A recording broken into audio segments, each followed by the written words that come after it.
আসসালামু আলাইকুম। Exclusive education এইডের পক্ষ থেকে সবাইকে স্বাগতম জানাচ্ছি। আমি ডক্টর ফারহান অনিক। আজকে আমাদের ৪৭তম বিসিএস প্রিলিমিনারি অষ্টম অ্যাডভান্স ব্যাচের ওরিয়েন্টেশন ক্লাস। যারা আমাদের সাথে যুক্ত হয়েছেন সবাইকে অনেক অনেক ধন্যবাদ এবং শুভেচ্ছা।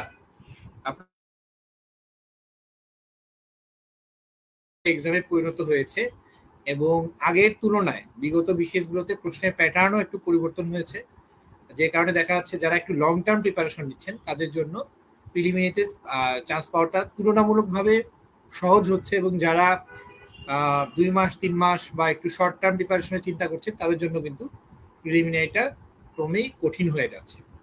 তো যাই হোক, এখন আমরা আসলে আজকে আমরা মূলত বিসিএস এর সিলেবাস নিয়ে আলোচনা করব, আমাদের কোর্স প্ল্যান নিয়ে আলোচনা করব, এবং সেই সাথে আমরা একটু টেকনিক্যাল কিছু ব্যাপার নিয়ে আলোচনা করব, কিভাবে আমরা এই বিসিএস এর নতুন প্রশ্নের ধারার সাথে নিজেদেরকে অ্যাডাপ্টেড করতে পারি, এবং কিভাবে প্রস্তুতি নিলে আমরা তুলনামূলকভাবে কম পরিশ্রমে ভালো স্কোর করতে পারি এবং প্রিলিমিনারিতে টিকতে পারি।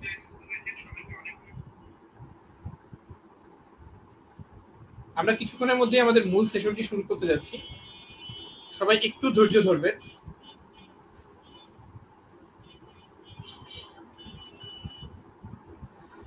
অনেকেই আমাদের সাথে যারা যুক্ত হয়েছেন এদের মধ্যে অনেকেই এফসিএস পার্ট 1 পরীক্ষা দিয়েছেন, চিকিৎসক যারা আছেন, এবং সামনেও তারা বিভিন্ন ধরনের পরীক্ষা দিবেন। আপনারা হয়তো জানেন যে যেহেতু উপজেলা লেভেলে বা পেরিফেরিতে আমাদের চিকিৎসকদের সাম্প্রতিক সময়ে একটু সংকট দেখা দিচ্ছে। 42তম বিসিএস এর ডাক্তাররা অনেকেই ব্যাক করা শুরু করেছেন, 39-এর তো বেশিরভাগ ডাক্তারই ব্যাক করে গেছেন।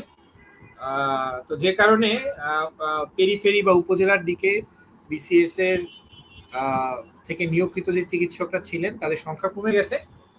আর এই কারণে আমরা আশা করছি খুব দ্রুত আরেকটা স্পেশাল বিসিএস হওয়ারও সম্ভাবনা রয়েছে চিকিৎসকদের জন্য।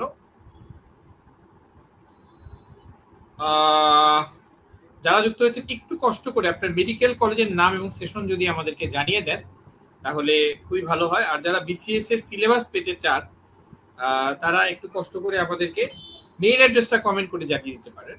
বিসিএস প্রিলিমিনারি সিলেবাস আমরা তাদেরকে মেইল অ্যাড্রেস করে পাঠিয়ে দিব।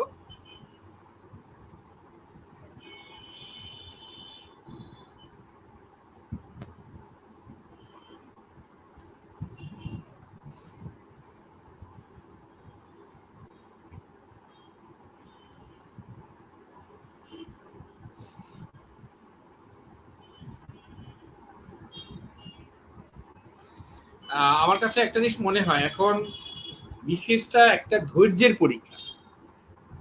বিসিএসটা এখন টোটালি একটা ধৈর্যের পরীক্ষা হয়ে গেছে। যারা একটু লং টার্ম সময় নিয়ে ধৈর্য ধরে প্রস্তুতিটা নিতে পারেন তারা কিন্তু সফল হন।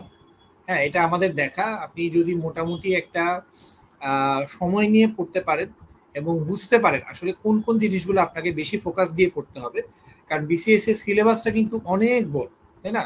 স্পেশালি বাংলাদেশ বিষয়াবলী, আন্তর্জাতিক বিষয়াবলী, বাংলা, হ্যাঁ, তারপর বাংলা সাহিত্য, ইংলিশ লিটারেচার, এই টপিকগুলো কিন্তু হিউজ।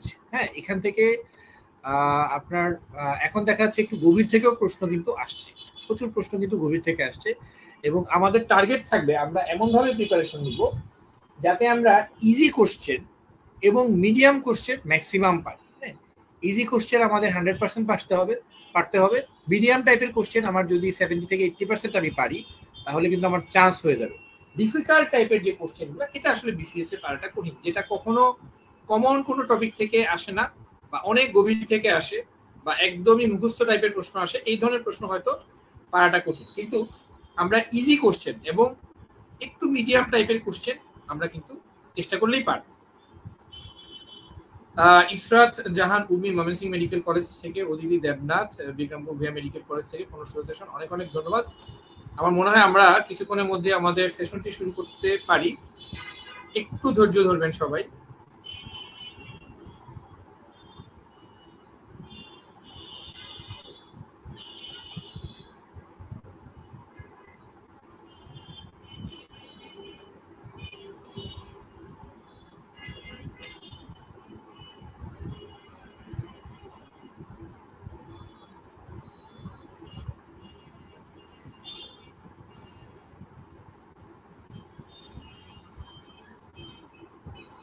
আর আরেকটা জিনিস আমি বলবো, আপনারা যারা পোস্ট গ্রাজুয়েশন এবং বিসিএস নিয়ে দোটানায় আছেন, তারা আগে ডিসিশন নেন যে আপনারা দেশে থাকতে চান। যদি আপনি বাংলাদেশে আপনার ক্যারিয়ারটা করতে চান, তাহলে বিসিএস করাটা আপনার জন্য উপকারী হবে। এটা বিভিন্ন দিক থেকে আমরা বারবার বলেছি, আপনি যদি বাংলাদেশে থাকতে চান তাহলে অবশ্যই অবশ্যই বিসিএসটা আপনার জন্য বেশ কার্যকর হবে। হ্যাঁ, আপনার ক্যারিয়ারটা স্মুথ হবে, আপনার ফাইন্যান্সিয়াল দিক থেকে আপনি বেনিফিটেড হবেন। আপনি সরকারি মেডিকেল কলেজে অ্যাসিস্ট্যান্ট প্রফেসর থেকে শুরু করে প্রফেসর পর্যন্ত হতে পারবেন, এই সুবিধাগুলো আছে। আর যদি আপনার মনে হয় যে না, আপনার ফাইন্যান্সিয়ালি কোনো ধরনের কোনো প্রবলেম নাই এবং আপনার ফ্যামিলি সাপোর্ট আছে যথেষ্ট, তাহলে হয়তো আপনি বিসিএসটা চাইলে ইগনোর করতে পারেন। সেক্ষেত্রে প্রাইভেট সেক্টরেও কিন্তু অনেক জব অপরচুনিটি আছে। তবে একটা জিনিস কি, যে প্রাইভেট সেক্টরে এখন জব অপরচুনিটি গুলা আগের থেকে একটু ন্যারো হয়ে গেছে, এবং ঢাকা শহরে আসলে এত ডাক্তার পাশ করা, ডাক্তার গ্রাজুয়েট ডাক্তার তো আছেনই, পোস্ট গ্রাজুয়েট করা প্রচুর ডাক্তাররা আছে, যে কারণে আসলে ঢাকা শহরে বা বড় বড় বিভাগীয় শহরগুলোতে জব পাওয়াটা, প্রাইভেট সেক্টরে জব পাওয়াটা এখন তুলনামূলকভাবে দুরূহ, এবং সব জায়গায় কম্পিটিশনটা অনেক অনেক বেড়ে গেছে। হ্যাঁ, যারা যুক্ত হয়েছেন একটু কষ্ট করে মেডিকেল কলেজের নাম এবং সেশন জানিয়ে দিবেন। আর বিসিএস এর সিলেবাস যারা চান, তারা আপনাদের মেইল অ্যাড্রেসটি আমাদের কমেন্ট বক্সে জানিয়ে দিতে পারেন।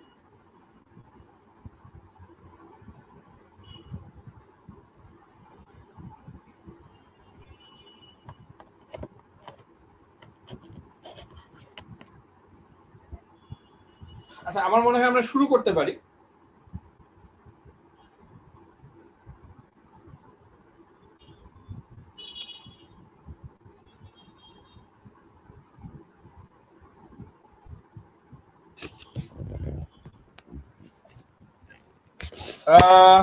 আজকে আমাদের টপিক হচ্ছে,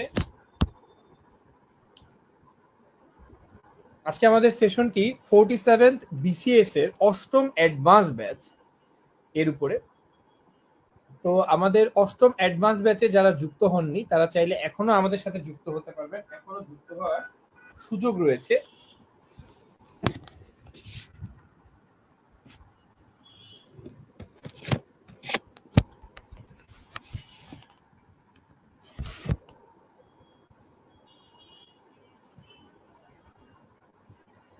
আমরা আজকে বিসিএস এর সিলেবাস নিয়ে কিছুটা আলোচনা করব, সেই সাথে থাকবে আমাদের কোর্স প্ল্যান নিয়ে আলোচনা, এবং বিসিএস এর জন্য কিভাবে ভালো করা যায় কিছু টিপস এন্ড ট্রিক্স আমি আপনাদেরকে দেওয়ার চেষ্টা করব।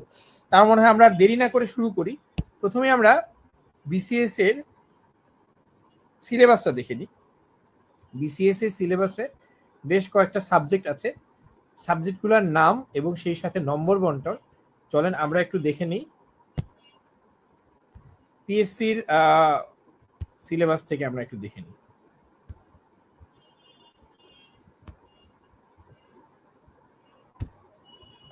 দুঃখিত,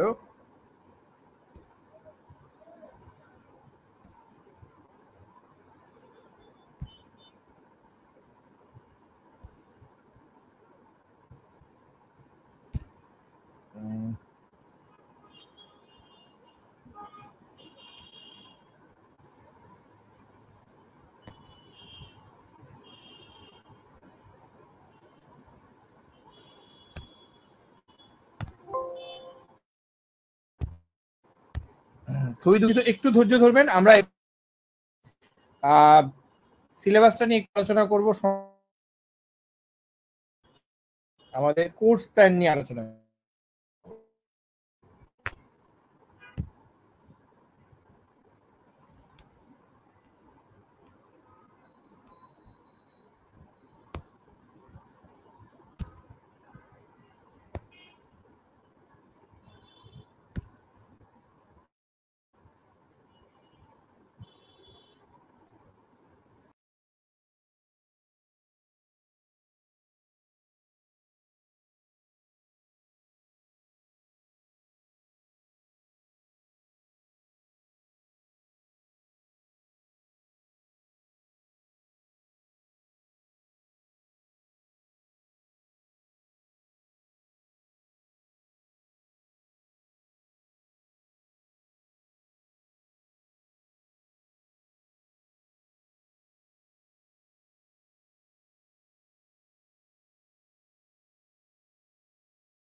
আমার মনে হয় আপনারা সবাই দেখতে পাচ্ছেন।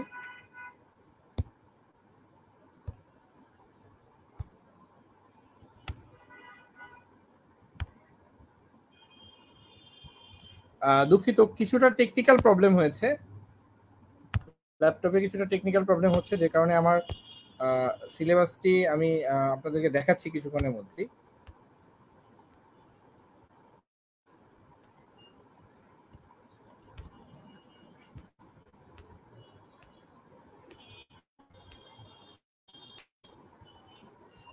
আশা করি আপনারা দেখতে পাচ্ছেন। আমার মনে হয় এই মুহূর্তে আপনার সিলেবাসটি দেখতে পাচ্ছেন।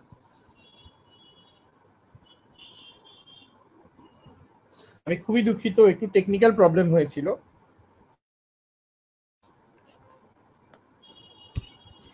তাহলে আমাদের বিসিএস এ মোটামুটি 10টা বিষয় আছে, মোটামুটি 10টা। এর মধ্যে কিছু কিছু ভাগ আছে। হ্যাঁ, আমরা একটু সংক্ষেপে একটু জেনে নিব, এবং এখানে কোন কোন সাবজেক্টে কি কতটুকু নম্বর আছে এবং কোন কোন সাবজেক্ট কতটুকু কঠিন সেটা আমরা একটু জানা যাবো। প্রথমেই চলে আসি, দেখেন বাংলা ভাষা ও সাহিত্য। হ্যাঁ, বাংলা ভাষা ও সাহিত্য। বাংলা ভাষা মানে হচ্ছে বাংলা ব্যাকরণ। হ্যাঁ, বাংলা ব্যাকরণ। বাংলা ব্যাকরণ বা বাংলা ভাষায় নাম্বার হচ্ছে 15, আর বাংলা সাহিত্যের নাম্বার হচ্ছে 20।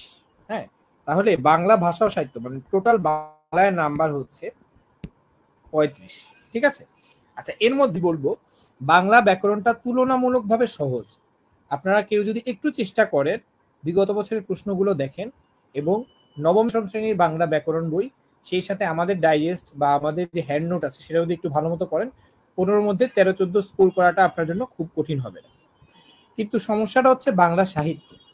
বাংলা সাহিত্যটা কিন্তু একটা বিশাল সমুদ্রের মতো, এবং এখানে অসংখ্য কবি সাহিত্যিক সেই প্রাচীন যুগ থেকে আধুনিক যুগ পর্যন্ত আছেন। আর এখনকার বিগত 2-3 বছরের যদি আপনি প্রশ্ন অ্যানালাইসিস করেন, তাহলে দেখবেন যে বাংলা সাহিত্য থেকে একটু এটিপিক্যাল টাইপের প্রশ্ন আসছে এবং তুলনামূলকভাবে কঠিন প্রশ্ন আসছে। এখন চলে আসি আমরা ইংলিশ ল্যাঙ্গুয়েজ অ্যান্ড লিটারেচার। এখানে ইংলিশ ল্যাঙ্গুয়েজ মানেও কিন্তু ইংলিশ গ্রামার। হ্যাঁ, ইংলিশ ল্যাঙ্গুয়েজ মানে হচ্ছে ইংলিশ গ্রামার, আর ইংলিশ লিটারেচার তো সাহিত্য, তাই না? ইংলিশ ল্যাঙ্গুয়েজ বা ইংলিশ গ্রামারের নাম্বার হচ্ছে 20, এখানে উল্টা। হ্যাঁ, আর লিটারেচারের নাম্বার হচ্ছে 15। যাদের বেসিক ভালো, আমি সবসময় একটা কথা বলে থাকি, English grammar is totally dependent on basic knowledge. Basic knowledge মানে হচ্ছে, ধরেন আপনি একটা সেন্টেন্স পড়লেন, হ্যাঁ, এই সেন্টেন্সটা পড়ে আপনার মধ্যে একটা ইনসাইট কাজ করতে হবে যে এই সেন্টেন্সটা সঠিক কিনা, এখানে প্রিপোজিশনের ব্যবহারটা ঠিক আছে কিনা, ভার্বের ব্যবহারটা ঠিক আছে কিনা, এই ধরনের জিনিসগুলো আপনার ইনসাইট থাকতে হবে। হ্যাঁ, যাদের একটু ইনসাইট ভালো থাকে তারা দেখা যায় যে ইংলিশ গ্রামারে অনেক ভালো করতে পারেন। এই 20-এর মধ্যে 16, 17, 18 পর্যন্ত স্কোর করাটা অসম্ভব কিছু না। অনেকেই দেখা যায় ইংলিশটা ভয় পান, সেক্ষেত্রে তাদের জন্য দেখা যায় যে হয়তো স্কুল কলেজ লেভেলের ইংলিশের বেসিকটা দুর্বল থাকলে একটু কঠিন হয়ে যাবে। তবে প্র্যাকটিস করতে হবে, প্রচুর পরিমাণে প্রশ্ন প্র্যাকটিস করতে হবে, এবং বেসিক জিনিসগুলো আপনারা বিভিন্ন বই থেকে পড়ে নিতে পারেন। চৌধুরী এন হুসাইনের বই আছে ইংলিশ গ্রামারের জন্য, আমার কাছে মনে হয় এটা বেসিকের জন্য বেশ ভালো। আর এরপরে চলে আসি আমরা সাহিত্য। সাহিত্যের জন্য আমাদের যে পিডিএফটা আছে বা আমাদের যে হ্যান্ড নোট আছে, it is more than enough. হ্যাঁ, এখানে সাহিত্য থেকে 15 নাম্বার আসে। আমাদের পিডিএফটা পড়লে বা আমাদের হ্যান্ড নোট পড়লে আপনি সাহিত্য থেকে একটা ভালো স্কোর করতে পারবেন, কমন প্রশ্নগুলো খুব ইজিলি পারবেন। এবং সাহিত্য অবশ্য চেষ্টা করলে মোটামুটি 10+ স্কোর করাটা খুব কঠিন কিছু না। আচ্ছা, এরপরে চলে আসি বাংলাদেশ বিষয়াবলী। এটা একটা সমুদ্র, আন্তর্জাতিক বিষয়াবলী এটা একটা সমুদ্র। বাংলাদেশ বিষয়াবলীতে নম্বর হচ্ছে 30, আন্তর্জাতিক বিষয়াবলীতে নম্বর হচ্ছে 20। এগুলা থেকে কিভাবে আপনারা পড়বেন আমি আপনাদেরকে বলে দিব। ভূগোলের নাম্বার হচ্ছে 10, সাধারণ বিজ্ঞান এটা একটা নাম্বারের ভান্ডার। সাধারণ বিজ্ঞান, আমরা যেহেতু সবাই বিজ্ঞান ব্যাকগ্রাউন্ডের, এখানে এই সাধারণ বিজ্ঞানে যে ধরনের প্রশ্ন আসে, এটা খুব আহামরি কঠিন প্রশ্ন আসে না, খুব সুপারফিশিয়াল বা বেসিক প্রশ্ন আসে। 9-10 লেভেলের যে সাধারণ বিজ্ঞান, সেখান থেকে কিন্তু মূলত প্রশ্নগুলো হয়। সে কারণে সাধারণ বিজ্ঞান একটু কষ্ট করে কেউ যদি পড়াশোনা করে, তাহলে তার জন্য কিন্তু খুব কঠিন হবে না। সাধারণ বিজ্ঞানের নাম্বার হচ্ছে 15 নাম্বার। কম্পিউটার ও তথ্য প্রযুক্তি এটাতে নাম্বার হচ্ছে 15 নাম্বার। কম্পিউটার তথ্য প্রযুক্তি সাম্প্রতিক সময়গুলোতে এটা একটু কঠিন হয়ে যাচ্ছে। সাম্প্রতিক সময়গুলোতে কম্পিউটার এবং তথ্য প্রযুক্তিতে ভালো নাম্বার পাওয়াটা কঠিন হয়ে যাচ্ছে। স্পেশালি আমরা যারা ইন্টারমিডিয়েট লেভেলে বা স্কুল এবং কলেজ লেভেলে আমরা যারা আইসিটি পড়ি নাই বা আইসিটি হয়তো পাই নাই, তাদের জন্য একটু কঠিন হয়ে যাচ্ছে। তারপরও আমরা এই কম্পিউটার এবং তথ্য প্রযুক্তির উপর এমন কিছু ক্লাস দিয়ে থাকি যেগুলা আপনারা করলে অবশ্যই একটা ভালো স্কোর করতে পারবে। গাণিতিক যুক্তি, মানসিক দক্ষতা দুইটাই আমি বলবো নম্বরের ভান্ডার। এর মধ্যে গাণিতিক যুক্তিটা প্রচুর প্র্যাকটিস করতে হবে আপনাদেরকে। হ্যাঁ, আমরা যারা এমবিবিএস লেভেলের মানে এমবিবিএস এ ঢোকার পর থেকে ম্যাথটা আমাদের যাদের টাচে নাই তাদের জন্য একটু কঠিন হয়ে যাবে। যারা টিউশনি করিয়েছেন বা বিভিন্ন সময় ছোট ভাই বোনদেরকে ম্যাথ করিয়েছেন তাদের জন্য খুব কঠিন হবে না। এটাও কিন্তু এসএসসি লেভেলের ম্যাথ, ম্যাক্সিমাম এসএসসি লেভেলের ম্যাথ। এইচএসসি লেভেলের কিছু জিনিস আছে এখন বিন্যাস, সমাবেশ, সম্ভাব্যতা, এগুলা থেকে কিছু প্রশ্ন হতে পারে। আচ্ছা, মানসিক দক্ষতার 15 নাম্বার, একটু প্র্যাকটিস করলে 13-14 স্কোর করাটা খুবই ইজি। হ্যাঁ, নৈতিকতা, মূল্যবোধ ও সুশাসন, এটা 10 নাম্বার। এটা আসলে আমার কাছে খুবই ঝামেলা মনে হয় এবং এটার মানে উত্তরগুলো আসলে আপনি স্পেসিফিক ভাবে ধারণা করাটা বেশ কঠিন। এখন আমরা চলেন সিলেবাসের একটু ভেতরে চলে আসি। হ্যাঁ, আচ্ছা, প্রথমে হচ্ছে বাংলা ভাষা ও সাহিত্য, যেটাতে আমি বলেছিলাম বাংলা ভাষা মানে হচ্ছে ব্যাকরণ। হ্যাঁ, বাংলা ভাষা মানে কি? ব্যাকরণ। এই ব্যাকরণে আমাদের নাম্বার কত? আমাদের নাম্বার হচ্ছে 15। আচ্ছা, এখন ব্যাকরণে দেখেন অনেকগুলা টপিক আছে। এর মধ্যে কিছু টপিক আছে তুলনামূলকভাবে সহজ এবং কিছু টপিক আছে একটু ঝামেলার টপিক। হ্যাঁ, এখন আমি সহজ টপিকগুলো আগে বলি, যে টপিকগুলো দিয়ে আপনি শুরু করতে পারেন বা যেগুলো আপনার জন্য পড়তে কঠিন হবে না। সেই সাথে আমি বলে দিই আপনারা কোত্থেকে পড়বেন। হ্যাঁ, এটা পড়বেন হচ্ছে আমাদের যে হ্যান্ড নোট আছে, আমাদের হ্যান্ড নোট যেটা আছে এটা চাইলে আপনারা অর্ডার করতে পারেন। এবং সেই সাথে নবম দশম শ্রেণীর বাংলা ব্যাকরণ বই, হ্যাঁ, নবম দশম শ্রেণীর বাংলা গ্রামার বইটা আপনাদের লাগবে। হ্যাঁ, ঠিক আছে। নবম দশম শ্রেণীর বাংলা গ্রামার বই কেন? কারণ এখান থেকে আপনার কনসেপশনটাও ক্লিয়ার হবে এই বইটা পড়লে, এবং সেই সাথে আপনার ওইখান থেকে অনেক সময় স্যাররা সরাসরি প্রশ্ন করে। হ্যাঁ, আচ্ছা, তাহলে নবম দশম শ্রেণীর বাংলা গ্রামার বই এবং সেই সাথে আমাদের হ্যান্ডবুক, এই দুইটা আপনি পড়েন। যারা আরো আগ্রহী তারা সাথে আরেকটা ডাইজেস্ট আপনারা রাখতে পারেন, যেমন প্রফেসর ডাইজেস্ট বা অ্যাসিউরেন্স বা প্রিসেপ্টর, যে কোনো একটা ডাইজেস্ট আপনি রাখতে পারেন।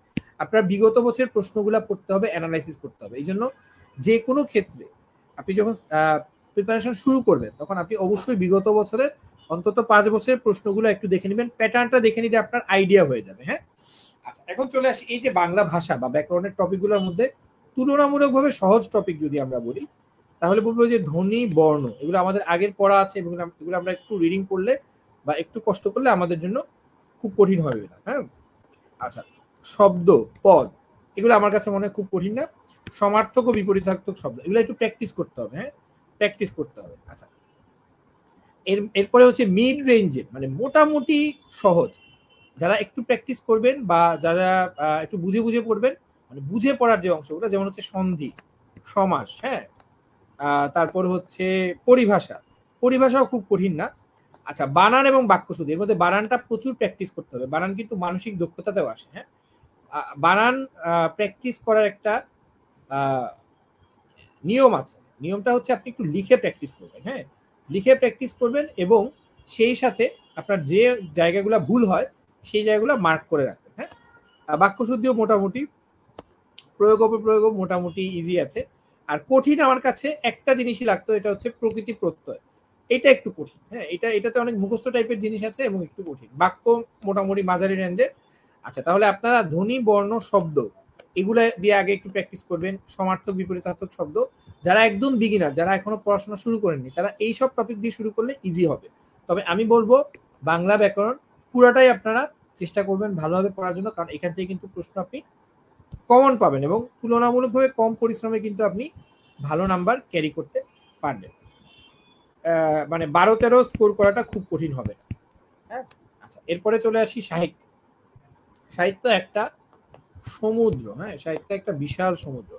বাংলা সাহিত্য খুবই সমৃদ্ধ এবং সমৃদ্ধ হয় আসলে আমাদের জন্য কিছু সমস্যা হয়েছে, যেহেতু আমরা আসলে যখন পড়তে যাব তখন দেখা যাবে যে আমাদের পড়ার পরিমাণটাও আসলে অনেক অনেক বেড়ে গিয়েছে। হ্যাঁ,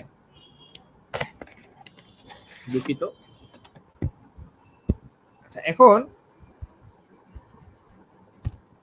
তাহলে যেহেতু বাংলা সাহিত্যে পড়ার কোয়ান্টিটিটা অনেক বেশি, তাহলে আমরা একটু ভাগ ভাগ করে দেখি যে আমরা কোন অংশগুলা তুলনামূলকভাবে কম পরিশ্রমে ভালো নাম্বার পেতে পারি। দেখেন এখানে নাম্বার আছে 5, কিসের নাম্বার 5? প্রাচীন যুগ এবং মধ্যযুগ। এই প্রাচীন যুগ এবং মধ্যযুগে কিন্তু টপিক সিলেক্টেড 8 থেকে 10টা টপিকের মতো আছে। যেমন ধরেন চর্যাপদ, যেমন ধরেন শ্রীকৃষ্ণ কীর্তন, তারপরে হচ্ছে মধ্যযুগের আরো কমন কিছু সাহিত্যকর্ম আছে। এইগুলা থেকে কম বেশি প্রশ্ন আসে এবং প্রশ্ন কিন্তু কমন পড়ে। তো এখানে আপনি যদি প্রাচীন যুগ এবং মধ্যযুগের কমন টপিকগুলো ভালো মতো পড়ে ফেলেন, তাহলে কিন্তু আপনি এখান থেকে 3 থেকে 4 মার্কস তোলাটা খুব কঠিন হবে না। এখন চলে আসি আমরা আধুনিক যুগে। আধুনিক যুগে কিন্তু 15 নাম্বার, কিন্তু এখানে অসংখ্য অসংখ্য সাহিত্যিক আছে, অসংখ্য সাহিত্যিক আছেন যার বই গত বই মেলায় যার বই বের হয়েছে তিনিও কিন্তু তার বইও কিন্তু বাংলা সাহিত্যের একটা অংশ, তাই না? আর এখন কিন্তু বাংলা সাহিত্যে একটু গভীর থেকে প্রশ্ন দিচ্ছে। আচ্ছা, তারপরেও আমাদের টেকনিক্যাল কিছু প্রিপারেশনের ব্যাপার আছে, যেমন রবীন্দ্রনাথ ঠাকুর, হ্যাঁ, কাজী নজরুল ইসলাম, রবীন্দ্রনাথ নজরুল এদের থেকে প্রশ্ন আসেই। হ্যাঁ, আচ্ছা, রবীন্দ্রনাথ নজরুল। আর আমাদের 11 জন সাহিত্যিকের একটা তালিকা আছে, এটা আমরা দিয়ে দিব। 11 সাহিত্যিক, আপনারা তাদের সাহিত্যকর্মগুলো একটু পড়ে ফেলবেন। এছাড়া মুক্তিযুদ্ধ ও ভাষা আন্দোলন, এগুলো হচ্ছে শর্টকাট, মানে এগুলা থেকে আসার সম্ভাবনা বেশি। হ্যাঁ, যদি এখন এগুলার বাইরে অনেক কিছু আসে, বাট এগুলা থেকে আসার সম্ভাবনা বেশি।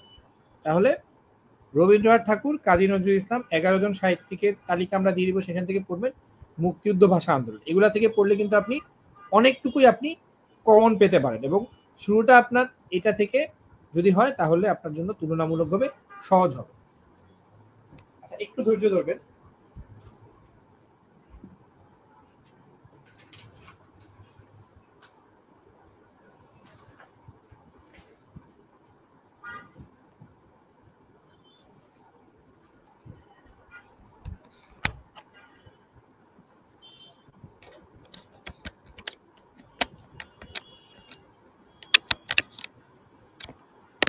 প্লিজ সবাই একটু ধৈর্য ধরবেন, আমাদের সাথেই থাকবেন।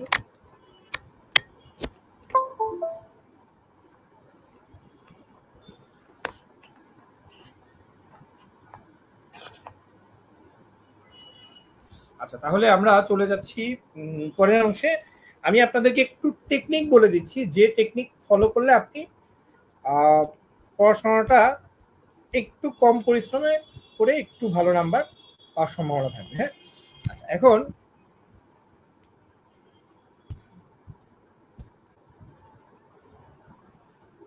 আচ্ছা, ইংলিশ ল্যাঙ্গুয়েজ এন্ড লিটারেচার। প্রথম হচ্ছে ল্যাঙ্গুয়েজ, মানে হচ্ছে গ্রামার। গ্রামারের টেকনিক হচ্ছে দুইটা টেকনিক, একটা হচ্ছে সলভ প্রিভিয়াস ইয়ার কোশ্চেন, এটা অসম্ভব গুরুত্বপূর্ণ।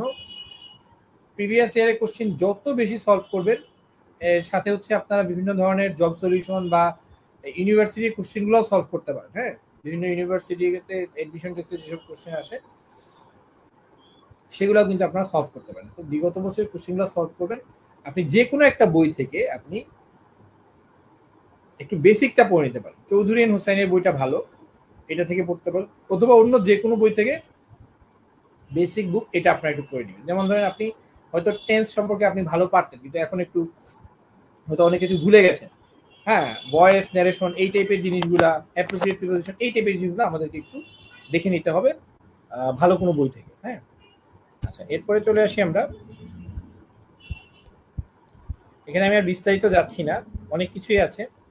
আচ্ছা, এরপরে চলে আসি আমরা লিটারেচার। আচ্ছা, লিটারেচারের ক্ষেত্রে একটু খেয়াল করবেন। দেখেন, ওরা কিন্তু সিলেবাসে বলে দিয়েছে name of writers of literary pieces from Elizabethan period to 21st century. তার মানে এলিজাবেথান পিরিয়ডের আগে যে আছে, old English period, Norman period, Anglo Norman period, এগুলো আমাদের আসলে দরকার নেই, কারণ ওনারা স্পষ্ট বলেই দিয়েছেন যে এলিজাবেথান পিরিয়ডের পর থেকে, হ্যাঁ, অ্যাংলো সাকসন পিরিয়ড, এগুলো আমাদের দরকার নেই। সো এলিজাবেথান পিরিয়ড থেকে শুরু করে এর পরে পর্যন্ত 21st সেঞ্চুরি পর্যন্ত যেগুলো আছে সেগুলোই আমরা পড়বো। আচ্ছা, এখানে তাহলে নাম্বার কত? 50। এর মধ্যে সবার আগে কাকে পড়তে হবে? শেক্সপিয়ার। আমি এগুলা বিভিন্ন ক্লাসে বলেছি, শেক্সপিয়ার থেকে আপনি 2 থেকে 3টা প্রশ্ন কমন পাবেন। সো শেক্সপিয়ারটা খুব ভালোভাবে আত্মস্থ করে ফেলতে হবে। হ্যাঁ, শেক্সপিয়ারটা খুব ভালোভাবে আত্মস্থ করে ফেলতে হবে। আচ্ছা, এছাড়া আর কি আছে আমাদের? Romantic period. রোমান্টিক পিরিয়ডের বেশ কয়েকজন লিটারারি ব্যক্তিত্ব আছেন, যেমন শেলি, কিটস, বায়রন, ওয়ার্ডসওয়ার্থ, কোলেরিজ, এই রোমান্টিক পিরিয়ডটা ভালো মতো পড়ে ফেলতে হবে। হ্যাঁ, তাহলে এই দুইটা আমাদের জন্য কমন। আচ্ছা, এরপরে এগুলা থেকে আপনার প্রশ্ন পাবেন, শেক্সপিয়ার থেকে প্রশ্ন পাবেন দুইটা, রোমান্টিক পিরিয়ড থেকে একটা বা দুইটা প্রশ্ন পাবেন। তারপর হচ্ছে বিভিন্ন লিটারারি টার্মস, যেমন ক্লাইম্যাক্স কি, সলিলোকুই কি, এরকম বেশ কিছু লিটারারি টার্মস আছে। কিছু কোটেশন থেকেও প্রশ্ন আসে।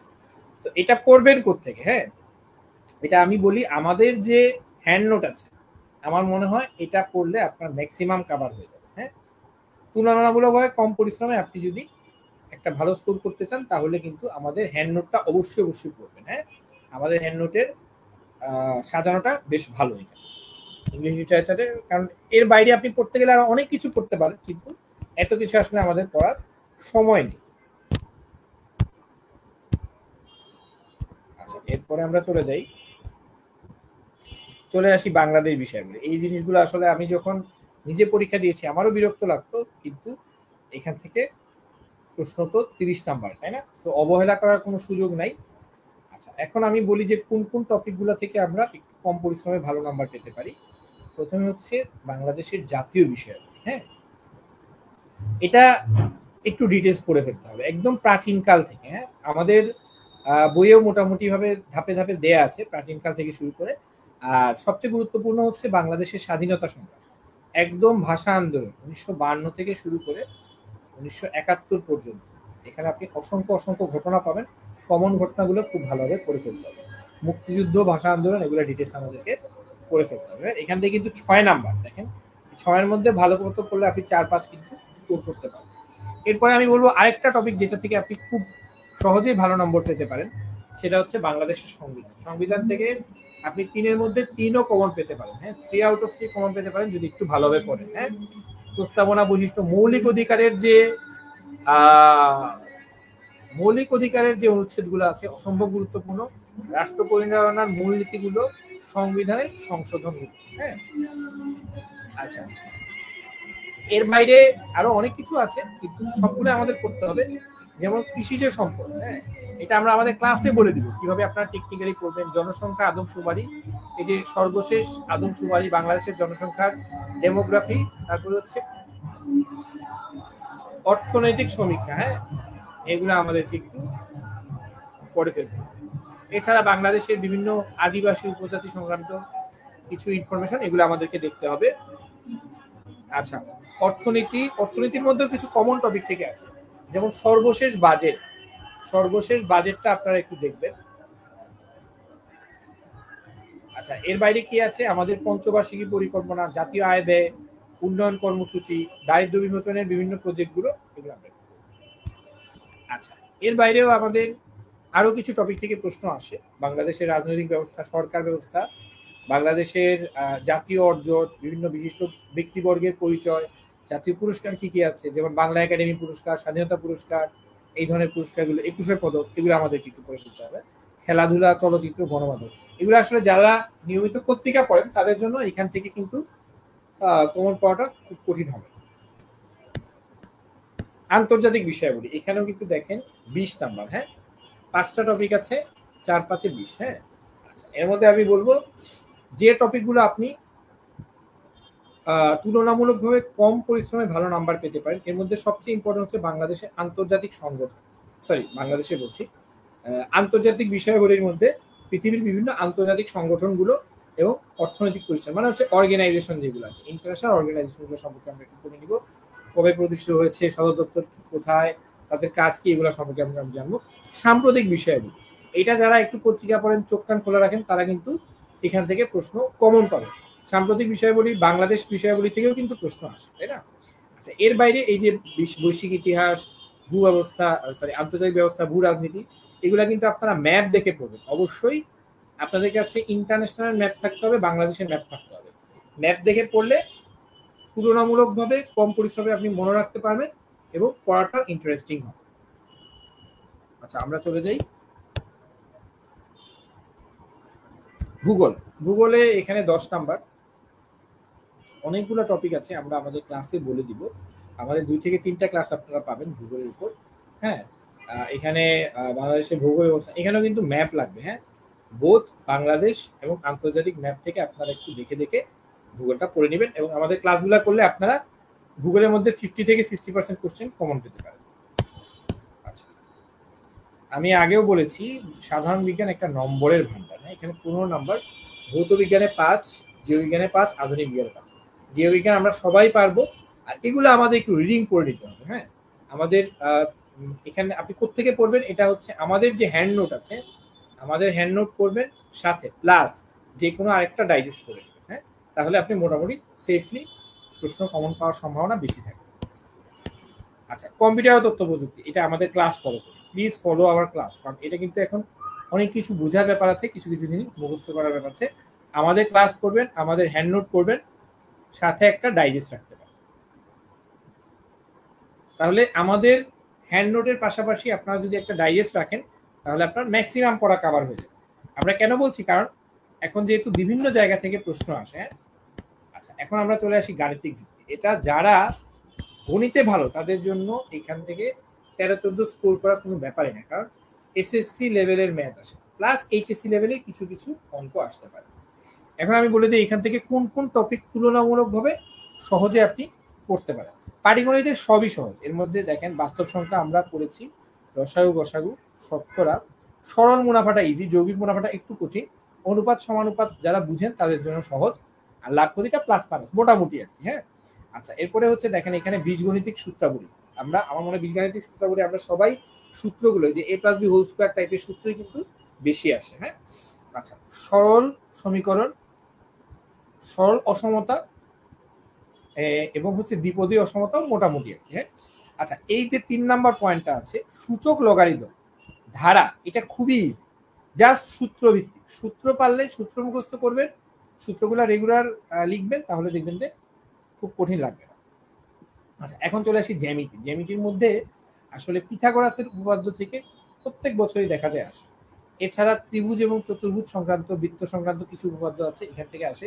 এগুলো আমরা ক্লাসে বলে দিব আপনারা কিভাবে শর্টকাটে পড়বেন। এর মধ্যে পিথাগোরাসের উপপাদ্য থেকে প্রত্যেক বছরই আসে। এরপরে আসি সর্বশেষ, যেটা সবচেয়ে কঠিন লাগে আপনাদের কাছে, পরিসংখ্যান থেকে খুব বেশি প্রশ্ন আসে না, এটা বাদ, খুব বেশি পড়ার দরকার নেই। সেট, বিন্যাস, সমাবেশ, সম্ভাব্যতা, সেটটা ইজি, সেটটা তুলনামূলকভাবে ইজি। বিন্যাস সমাবেশ সম্ভাব্যতা থেকে মানে বেসিক যে সূত্রগুলো আছে, বিন্যাস কি সমাবেশ কি বোঝার চেষ্টা করবেন, বেসিক সূত্রগুলো বোঝার চেষ্টা করবেন, ওইখান থেকে প্রশ্ন কঠিন আসলে পারাটা খুব টাফ হয়ে যাবে, তবে সহজ যদি আসে আপনি পারবেন। যেমন 37তম বিসিএস আমি একটা প্রশ্ন পাই নাই ম্যাথে, সেটা ছিল বিন্যাস সমাবেশের বিন্যাসের একটা অঙ্ক পাই না, এরকম একটা অঙ্কটা অনেক বড় ছিল। সো কঠিন অঙ্কগুলো নিয়ে মানে মাথা ঘামানোর কোনো দরকার নেই। আচ্ছা, এখন আমরা চলে আসি সর্বশেষ, শেষের দিকে চলে আসি আমরা মানসিক দক্ষতা। আচ্ছা, মানসিক দক্ষতাও যথেষ্ট ইজি, আমি বলবো এটা হচ্ছে ইজিয়েস্ট। এবং আমরা যারা ডাক্তারি পড়েছি বা যারা গ্র্যাজুয়েশন করেছি, আমার মনে হয় তারা সবাই এই টাইপের মানসিক দক্ষতা টাইপের অঙ্কগুলো আমাদের জন্য খুব কঠিন হবে না। এখানে কিছু শর্টকাট টেকনিক আছে। হ্যাঁ, কিছু শর্টকাট টেকনিক আছে, এগুলো আমাদের কিছু জানতে হবে। এর জন্য মানসিক দক্ষতা অবশ্যই আমাদের ক্লাস করবেন, প্লাস আমাদের পিডিএফ করবেন। হ্যাঁ, আমাদের ক্লাস করবেন, আমাদের পিডিএফ করবেন, সাথে চাইলে একটা ডাইজেস্ট থেকে অন্যান্য প্রশ্নগুলো দেখতে পারেন। মানসিক দক্ষতা এবং গণিতের ক্লাসগুলো কেউ মিস করবেন না, তাহলে কিন্তু আপনার ক্লাসে অনেকটুকু পড়া হয়ে যাবে। আচ্ছা, সর্বশেষ হচ্ছে এই যে নৈতিকতা মূল্যবোধ, ভাই এটা আমার নিজের কাছে সবসময় প্যাচ লাগতো। এটা আপনারা পড়বেন প্রিভিয়াস ইয়ার কোশ্চেন। হ্যাঁ, প্রিভিয়াস ইয়ার কোশ্চেন, সাথে আমাদের হ্যান্ড নোটটা দেখতে পারেন, আর একটা ডাইজেস্টটা রিডিং করতে পারেন। হ্যাঁ, একটা ডাইজেস্ট আপনারা চাইলে একটু রিডিং করতে পারেন। হ্যাঁ, এখান থেকে যে ধরনের প্রশ্ন আসে এগুলো পাওয়াটা বেশ কনফিউজিং টাইপের প্রশ্ন আসে আর কি। হ্যাঁ, আপনি হয়তো একটা ভাবছেন কিন্তু এক্সামিনার হয়তো আরেকটা ভেবে রেখেছেন, এই টাইপের প্রশ্ন আসে। আচ্ছা, এরপরে আমরা চলে আসি আমাদের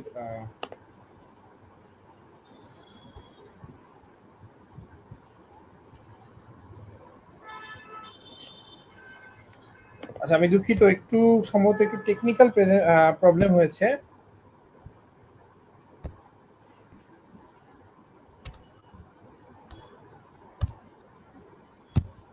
প্রেজেন্টেশনটা আমি দেখতে পাচ্ছি না।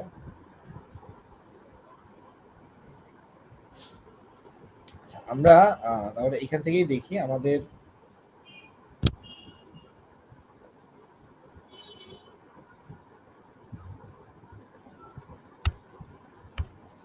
আমাদের কোর্স প্ল্যানটা আমরা একটু দেখার চেষ্টা করব।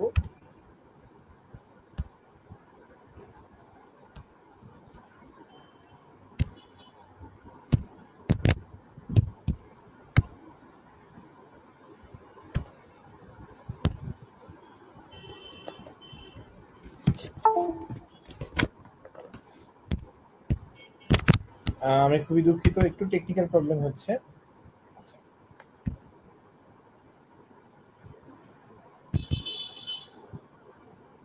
আচ্ছা, একটু চলেন কোর্স প্ল্যানটা একটু দেখে নিই। আমি প্রেজেন্টেশন থেকে আসলে একটু প্রেজেন্টেশনটা খুব সুন্দর সেভ হয়নি, আমরা একটু দেখে নিই। চলেন আমাদের কোর্স প্ল্যানটা একটু দেখি।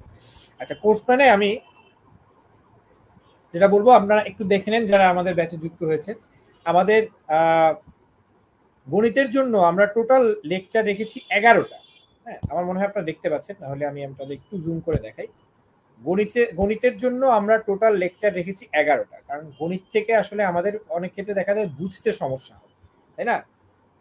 বিসিএস এর গণিত আর মানসিক দক্ষতা ছাড়া বেশিরভাগ টপিক কিন্তু মুখস্থ নির্ভর, কিন্তু গণিত আর মানসিক দক্ষতা আমাদের খুব ভালোভাবে বুঝতে হবে। আমরা অনেকগুলা লেকচার রেখেছি, টোটাল 11টা লেকচার রেখেছি, এবং এই লেকচারগুলো করলে আপনি যদি এই লেকচারগুলাই শুধু করেন, আপনার কিন্তু আশা করি গণিতে আর কোনো সমস্যা থাকার কথা না। হ্যাঁ, আচ্ছা, এরপরে দেখেন আমি এখানে সিরিয়াল অনুযায়ী যাচ্ছি। বাংলাদেশ বিষয়াবলীতে আমরা টোটাল 9টা লেকচার রেখেছি। হ্যাঁ, এখানেও যদি আমাদের টপিকগুলো আপনারা দেখেন, আমাদের ক্লাসগুলো আপনারা করেন, তাহলে কিন্তু আপনাদের কনসেপশন মানে সিরিয়াল ওয়াইজ আমাদের সাল অনুযায়ী বা ঘটনার যে ক্রম অনুযায়ী আপনাদের কনসেপশন কিন্তু ক্লিয়ার হয়ে যাবে। স্পেশালি লেকচার 1 এবং লেকচার 2তে দেখেন, প্রথমে প্রাচীনকাল থেকে 1947 সাল পর্যন্ত, এরপরে 1947 সাল থেকে একদম সমসাময়িক পর্যন্ত। বাংলাদেশের কৃষির উপরে আলাদা লেকচার আছে, জনসংখ্যা, উপজাতি, অর্থনীতির উপর, সংবিধানের উপর খুব ইম্পর্টেন্ট একটা লেকচার, বাংলাদেশের রাজনৈতিক ব্যবস্থার উপর, সাম্প্রতিক বাংলাদেশ এবং অর্জন, ব্যক্তিত্ব, অন্যান্য জিনিসের উপর আমাদের লেকচার আছে। টোটাল 9টা লেকচার। এরপরে চলে আসি আমরা আন্তর্জাতিক বিষয়গুলি, যেখানে 20 নাম্বার। এখানে আমরা 7টা লেকচার রেখেছি। হ্যাঁ, নৈতিকতা মূল্যবোধ থেকে পিএসসি সিলেবাস অনুযায়ী আমরা 2টা লেকচার রেখেছি। আচ্ছা আচ্ছা, মানসিক দক্ষতা এটাও গণিতের মতো বোঝার ব্যাপার। আমরা 6টা লেকচার রেখেছি, এবং মানসিক দক্ষতার যে লেকচারগুলো বা ক্লাসগুলো যদি আপনারা করেন, তাহলে কিন্তু আপনার ম্যাক্সিমাম কাভার হয়ে যাবে। বিশ্বাস করেন, মানসিক দক্ষতার লেকচারগুলো করলে আপনাদের ম্যাক্সিমাম টেকনিক এবং প্রিপারেশন আপনাদের কাভার হয়ে যাবে। এরপরে শুধু আপনারা নিজেরা একটু প্র্যাকটিস করবেন। আচ্ছা, কম্পিউটার ও তথ্য প্রযুক্তি, এখানে আমরা 3টা লেকচার রেখেছি, এবং এই 3টা লেকচার থেকে আপনারা কিন্তু অবশ্যই অনেক কিছু কমন পাবেন। কারণ আমরা এই ক্লাসগুলো নিয়ে থাকি যারা ইঞ্জিনিয়ার বা একদম কম্পিউটার ব্যাকগ্রাউন্ডের যারা আছেন, আইসিটি ব্যাকগ্রাউন্ডের যারা আছেন, তাদেরকে দিই। সো আপনারা এখান থেকে অবশ্যই টপিক কমন পাবেন। দেখেন বিজ্ঞানে আমরা দেখেন এখানে 6টা লেকচার রেখেছি। বিজ্ঞানে 15 নম্বরের জন্য আমরা লেকচার রেখেছি 6টা, এবং এই 6টা লেকচারের মাধ্যমে যদি শুধু এই লেকচারগুলোই করেন, তারপরেও আপনার বিজ্ঞানের ম্যাক্সিমাম পড়া আশা করি হয়ে যাবে, ম্যাক্সিমাম পড়া হয়ে যাবে। সেই সাথে আপনারা আমাদের পিডিএফটা পড়বেন, সাথে যে কোনো একটা ডাইজেস্ট রাখতে পারেন। ভূগোলে আমরা 2টা লেকচার রেখেছি, যেহেতু ভূগোলের 10 নাম্বার, এবং এখানে কমন যে টপিকগুলো আছে সেগুলো আমরা পড়িয়ে দিব। আর ভেতরের টপিকগুলো আসলে থেকে খুব বেশি প্রশ্ন আসে না, বা আসলেও এত গভীর থেকে আসে যেটা পড়াটা কঠিন হয়ে যায়। তো মোটামুটি এই ছিল আমাদের কোর্স প্ল্যান। তো যারা আমাদের ব্যাচে যুক্ত হয়েছেন তাদের সবাইকে অনেক ধন্যবাদ। আর যারা এখনো যুক্ত হননি তারা চাইলে যুক্ত হতে পারেন, কারণ আমাদের এই ব্যাচটা আমরা আমাদের 47 বিসিএস এর যে কোর্স প্ল্যান, সেই কোর্স প্ল্যানটা অনেক কি বলবো, অনেক বেশি সমৃদ্ধ, এবং আমরা আমাদের লেকচারগুলো এমনভাবে সাজিয়েছি যাতে আপনাদের ক্লাসে ম্যাক্সিমাম টপিক কভার হয়ে যায়, আর বাকি অংশগুলো আপনাদের প্র্যাকটিস করতে হবে, এবং সেই সাথে আমাদের এক্সামগুলোতে একটু পার্টিসিপেট করতে হবে। অবশ্যই মনে রাখবেন, যারা যত বেশি এক্সাম দিবেন তাদের কিন্তু প্রিপারেশন তত বেশি ভালো হবে, এই কথাটা আপনাদের মাথায় রাখতে হবে। আর আপনাদের যদি কোনো প্রশ্ন থাকে আপনারা চাইলে করতে পারেন। আমি দেখতে পাচ্ছি আপনাদের কমেন্ট বক্সটা দেখতে পাচ্ছি আমি। অনেকেই যুক্ত হয়েছেন, ইসরাত জাহান উর্মি, ডক্টর অদিতি দেবনাথ, প্রীতিলতা পাল, তাহারিন আলপনা, আনান ইসলাম, সিরাজুল মনিরা মিম, বাঁধন ইসলাম, ফারহান সাদিক ইসলাম, তানিয়া আফরোজ, অনেক ধন্যবাদ।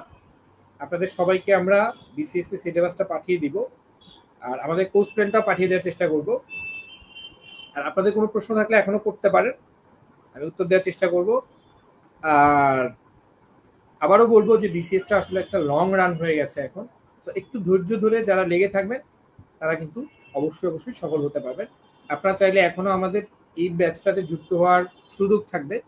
আমাদের অষ্টম অ্যাডভান্স ব্যাচ অলরেডি কিন্তু আমাদের 6টা ব্যাচ রানিং, হ্যাঁ 7টা আমাদের ব্যাচ রানিং 47 বিসিএস এর জন্য, এবং এই ব্যাচগুলোতে কিন্তু আমরা একদম শেষ পর্যন্ত সার্ভিস দিয়ে থাকি। হ্যাঁ, আমরা অনেকগুলো মক টেস্ট নেই, আমরা সাবজেক্ট ফাইনাল নেই, আমরা শেষ মুহূর্তে কিছু স্পেশাল সাজেশন দিয়ে থাকি, এবং শেষ মুহূর্তে কিছু স্পেশাল ক্লাস নিয়ে থাকি, যেগুলো কিন্তু আপনাদের পরীক্ষার জন্য অনেক অনেক উপকারে আসবে।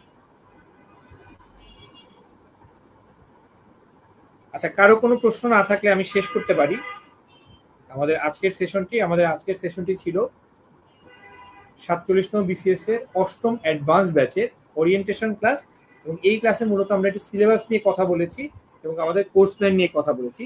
আর আমাদের নেক্সট যে ক্লাসটা হবে সেটা অবশ্যই আপনারা সবাই অ্যাটেন্ড করার চেষ্টা করবেন, এবং আমরা আমাদের ওই ক্লাসে আমরা টু দা পয়েন্ট কিছু টপিক পড়াবো, এবং বিসিএস এর জন্য আসলে কিভাবে পড়তে হয় সেটা আমরা আমাদের ক্লাসে খুব সুন্দরভাবে দেখিয়ে দিব। তো সবাইকে অনেক অনেক ধন্যবাদ আমাদের সাথে যুক্ত হওয়ার জন্য। আজকে আমরা বিদায় নিচ্ছি, পরবর্তী কোনো সেশনে অবশ্যই আপনাদের সাথে আবারও দেখা হবে।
ক্লাস শেষ।